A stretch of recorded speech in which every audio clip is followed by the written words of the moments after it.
میرے محلے میں ایک لڑکا تھا جو کینیڈا رہائش پذیر تھا۔ اس کی شادی ارینج میرج تھی۔ بچپن ساتھ گزرا تھا، سو ہم ایک دوسرے کو اچھے سے جانتے تھے۔ اس کی 2 بیٹیاں اور ایک بیٹا ہے۔ مجھے اس کی شادی کے بارے میں بالکل بھی کوئی علم نہ تھا، نہ ہی میں اس کی بیوی کو جانتا تھا۔ 15 سال کے بعد وہ اچانک میرے گھر آیا، دروازے پر دستخط ہوئی۔ سیکیورٹی سے ملنے کے بعد کہنے لگا فارس سے ملنا ہے۔ رات کے 11 بج رہے تھے۔ وہ مجھے دیکھتے ہی پہچان گیا، لیکن میں اس کو پہچان نہ سکا۔ خیر جب کچھ قربت ہوئی تو اس کو پہچان گیا۔ عرفان صاحب آپ آج اچانک گلے لگایا۔ وہ بالکل بدل چکا تھا، سر کے بال جھڑ چکے تھے، گھنچا پن آ چکا تھا۔ مجھے دیکھ کے بولا فارس صاحب آپ تو بالکل نہیں بدلے، جیسے 15 سال پہلے تھے ویسے ہی ہیں۔ میں مسکرایا، نہیں جناب ایسی بات نہیں، صرف ظاہری شکل نہیں بدلی، باقی دل، احساس، سوچ، خیالات سب کچھ بدل چکا ہے۔ خیر چائے منگوائی۔ اس کا لہجہ کچھ دھیما ہونے لگا۔ میری آنکھوں میں دیکھ کر بولا فارس مجھے گناہ کی معافی مانگنی ہے۔ میں مسکرایا، عرفان صاحب کیسا گناہ؟ آپ کیا کہہ رہے ہیں؟ عرفان اچھا بھلا جوان مرد تھا۔ چائے کا کپ سائڈ پہ رکھا۔ فارس میری شادی ایک بہت ہی پیاری اور پاک دامن لڑکی سے ہوئی تھی۔ ماں باپ نے رشتہ کیا تھا، ابو تو تھے نہیں، امی کو انکار نہ کر سکتا تھا۔ رشتہ ہوا، شادی ہو گئی۔ وہ بہت اچھی تھی، لیکن ہماری سوچ مختلف تھی۔ میں کینیڈا رہتا تھا، اس لیے شراب پینا میرے لیے عام سی بات تھی۔ اسے سگریٹ اور شراب سے سخت نفرت تھی۔ 1 سال کے بعد ہم میں بہت جھگڑے ہونے لگے۔ وقت گزرتا گیا، 2 بیٹیاں اللہ نے دی۔ وہ حاملہ تھی کہ ہم میں کسی بات پر جھگڑا ہوا اور میں اسے طلاق دے کر چلا گیا۔ میں واپس نہ پلٹا۔ آج 10 سال گزر گئے اسے چھوڑا ہوا۔ میرے پاس کروڑوں روپے ہیں، جائیداد ہے، لیکن میرے پاس سکون نہیں ہے۔ شاید اب میرے پاس زیادہ وقت نہیں ہے۔ میرا 2 بار بائی پاس ہو چکا ہے۔ نہ جانے کب زندگی دغا دے دے، نہ جانے کب زندگی دغا دے جائے۔ وہ رو رہا تھا۔ میرا ہاتھ پکڑ لیا، فارس میں اپنے بچوں کو اپنانا چاہتا ہوں۔ مجھے بہت تیز بخار تھا، مجھ میں ہمت نہ تھی، پھر بھی اس کے کندھے پر ہاتھ رکھا۔ عرفان اللہ سب بہتر کرے گا، تم اداس نہ ہو۔ وہ بالکل بلک بلک کر رو رہا تھا۔ فارس میرے بچوں کا کیا قصور تھا بھلا؟ میری انا، میرے غرور نے ان کو نہ جانے کتنے درد دیے ہوں گے۔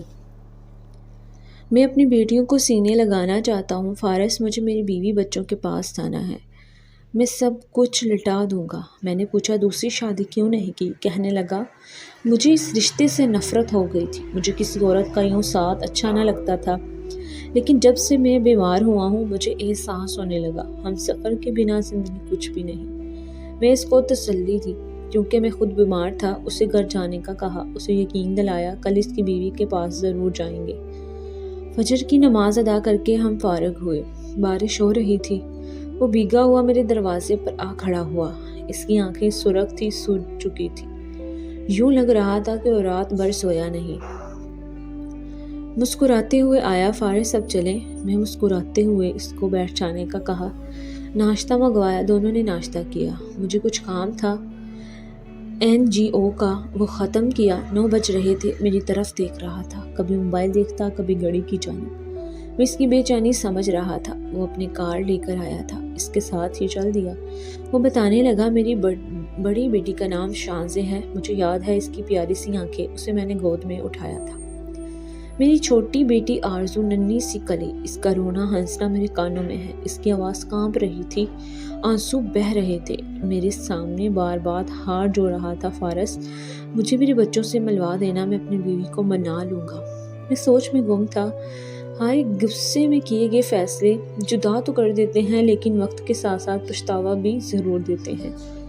دل میں ایک ٹھیس ضرور اٹھتی ہے، کاش جدا نہ ہوئے ہوتے۔ تھوڑا سا جھک جانا کیا ہی خوبصورت عمل ہے۔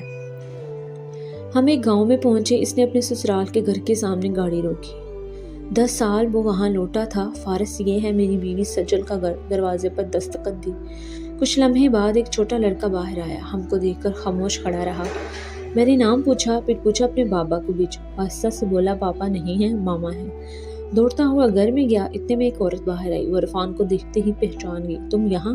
وہ عورت عرفان کی بیوی سجل کی بھابی تھی۔ عرفان رونے لگا، بھابی سجل کہاں ہے؟ بھابی غصے کرنے لگی۔ میں نے سمجھایا، پلیز غصہ نہ کریں۔ خیر مختصر یہ کہ بھائی بھی آ کے سجل کو معلوم ہوا کہ ماں باپ مر چکے ہیں۔ سجل کا بوجھ ہم اٹھا نہیں سکتے تھے، وہ دوسرے محلے میں کرائے کے گھر میں اکیلی رہتی ہے بچوں کے ساتھ۔ ہم وہاں چل دیے۔ وہ کچا سا مکان، لکڑی کا دروازہ، گھر تو برائے نام تھا، دستخط دیا کیا دیتے اندر داخل ہوئے۔ گوری چٹی سی بالکل ایک گڑیا پرانے سے کپڑے پہنے نلکے کے پاس بیٹھی برتن دھو رہی تھی۔ دوسری لڑکی ننگے پاؤں جھاڑو دے رہی تھی۔ عرفان دیکھتے ہی اپنی بیٹیوں کو پہچان گیا، آنکھوں میں آنسو تھے، زمین پر بیٹھ کر رونے لگا۔ وہ اتنی زور سے رو رہا تھا، محلے کے لوگ جمع ہو گئے۔ اپنی بیٹیوں کی اس حالت میں دیکھ کر وہ تڑپ اٹھا تھا۔ میری شان سے میری آرزو سینے سے لگا کر اتنا رویا کہ ہر آنکھ اشک بار ہو گئی۔ وہ بچیاں نہیں جانتی تھی کہ ان کا بابا ہے، وہ ڈر گئی تھی۔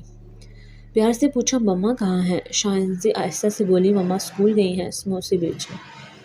اتنے میں سجل ہاتھ میں کچھ برتن پکڑے آئی، پرانے سے کپڑے، بری حالت، چھوٹا سا بیٹا تھا۔